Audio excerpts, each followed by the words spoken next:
šalia savęs kviečiu ponę Vidą, kuri papasakos apie lietuvišką inovaciją, kuri gali padėti žmonėm, kurie nebemoka vaikščioti. Mūsų įmonė užsiminėja visai kitais dalykais, ne medicinos prietaisais. Verslą darė. Ir daro verslą, ir pagrindinė veikla įmonės yra mokslinės ir laboratorinės įrangos pardavimai ir projektai. Įmonėje dirba ir mokslo žmonės, ir labai gabūs konstruktoriai, inžinieriai. Ir atsitiko vieną kartą tokia istorija, kad įmonė kreipėsi jauno žmogaus globėjai, jaunas žmogus patyrė traumą, turėjo negalią ir paprašė sukurti prietaisą, kuriame žmogus galėtų pakilti žmogaus ūgį ir šiek tiek lavinti savo likusio judesio gebėjimus ir atstatyti galbūt ir tai, kas buvo prarasta. Yra daug dalykų, kas įtakoja mūsų judesį. Mūsų judesį įtakoja ir gravitacijos kampas, pasvirimo kampas ir fiksavimas. Pavyzdžiui, mūsų visa kūno fiziologija yra tokia, kad fiksavimas yra ties klubais viso kūno. Įranga buvo sukurta laikantis visų pagrindinių biomechanikos principų. Ir pagrindinis principas, eisenos principas, korektiškos eisenos principas, kuris yra sukurtas remiantis skremulių sistema, jisai netgi yra užpatentuotas tiek Lietuvoje, tiek Europoje. Tai Europos masto inovacija. Tai yra inovacija ir tai yra naujas dalykas ir medikų pasaulyje. Ir mes iš tikrųjų džiaugiamės, kad galime palaikyti tą naują medicinos, gal ne tiek naują, bet šiuo metu gan plačiai diskutuojamą medicinos kryptį neuroplastiškumą. Neuroplastiškumo teorija yra teigiama, kad smegenų plotai šalia pažeistų smegenų ploto, jos sugeba perimti pažeistų smegenų ploto funkcijas. Ponia Aurelija, klausimas jums. Ar iš tikrųjų yra kažkoks tai mokslinis pagrindas? Čia gal tiesiog stebuklai keli įvyko ir viskas? Aš manau, kad labai ta teorija neuroplastiškumo yra teisinga, todėl kad kai susiformuoja tas toksai nejudrus gyvenimo būdas, tai iš tiesų mūsų smegenyse tas ir užsifiksuoja.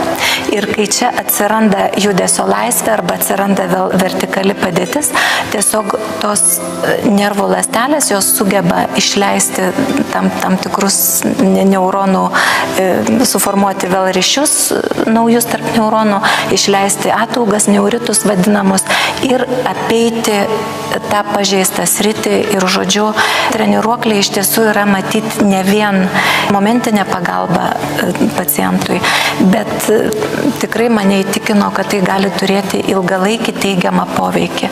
Būtent per smegenis jau eitų atsistatymas normalių judesių. Mes šitą įrangą pritaikėme ir žmonėms, kurie turi paraplegiją ir sėdi daug metų vežimėlyje. Ir Atsiprašau, paraplegija tai yra kas? Tai yra stuburo pažeidimai, kada žmogus neturi judėjimo funkcijos ir jos neatstatys. Bet žmonės su negalia, sėdintis daug metų vežimėlyje, patiria labai daug diskomforto.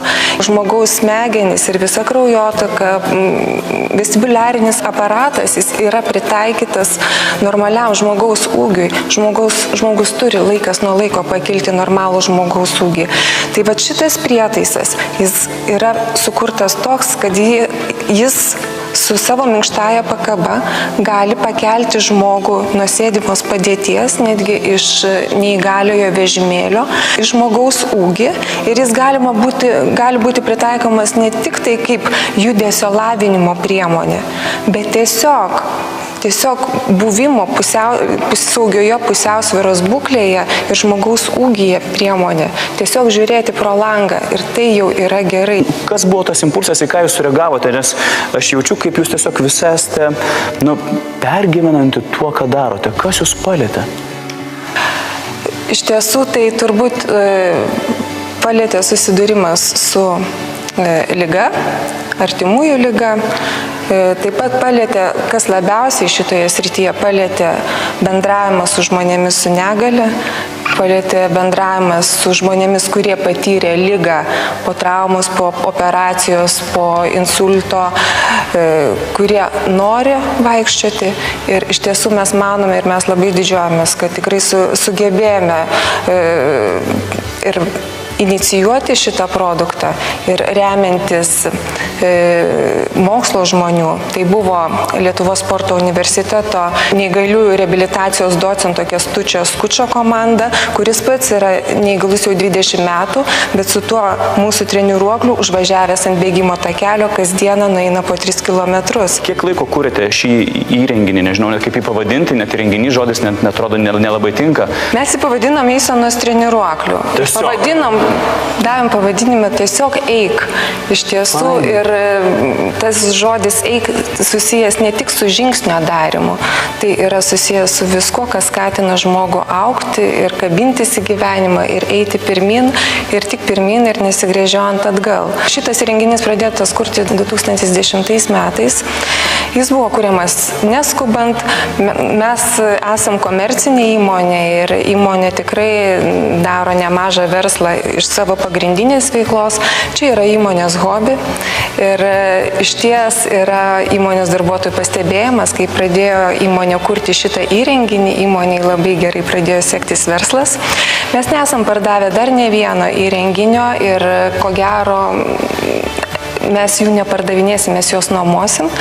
Šiai dienai esame pagaminę 10 renginių ir išdalinę įvairioms medicinos, reabilitacijos įstaigoms visoje Lietuvoje, centrams. Ir šiuo metu esame netgi patys įkūrę tokį centriuką, kur pastatė įrangą ir žmonėms, ypatingai su cerebriniu paralyžiumi, gan žymaus cerebrinio paralyžiaus gydytojo Jono Tertelio, kurį žino visi vaikai turinti šitą negalę Lietuvoje, patarimu tiesiog skatiname tėvus turinčius vaikus su tokia negale, kad vaikai turėtų galimybę kas savaitę atvykti ir patirti ir ėjimo džiaugsmą, bet iš kitos pusės jie galėtų tiesiog palaikyti savo funkcinę būklę. Tai yra kaip mums mankšta, taip jiems yra galimybė pasilavinti. Man labai įdomu, o kaip su to jaunuoliu, nuo kurio viskas ir prasidėjo? Ar jis bandė? O čia yra liūdna istorija, kaip liūdna. Jis įsėdo į šitą įrangą ir buvo pakeltas, kai jis negalėjo atlikti nei vieno žingsnio. Ir mūsų konstruktorius, kuris sukūrė tą įrangą ir daugiausia minčių jo ir idėjų buvo panaudota šitos įrangos konstrukcijoje, jisai pats asmeniškai važinėdavo į ligoninę, reabilitacijos ligoninę ir su juo mankštindavosi, treniruodavosi. Ir po 4 mėnesių šitas jaunas žmogus jau nueidavo 500 metrų.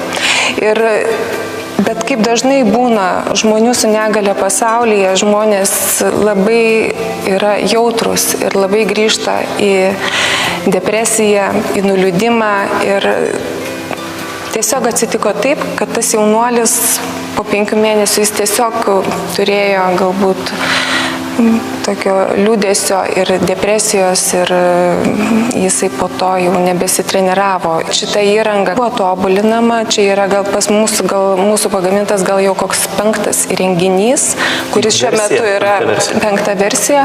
Šiuo metu mes jį sertifikavome, akreditavom kaip medicinos prietaisą, turime CE ženklą. Ką reiškia tas ženklas? Kad jis atitinka visus europinius standartus medicinos prietaisams. Ačiū Jums labai.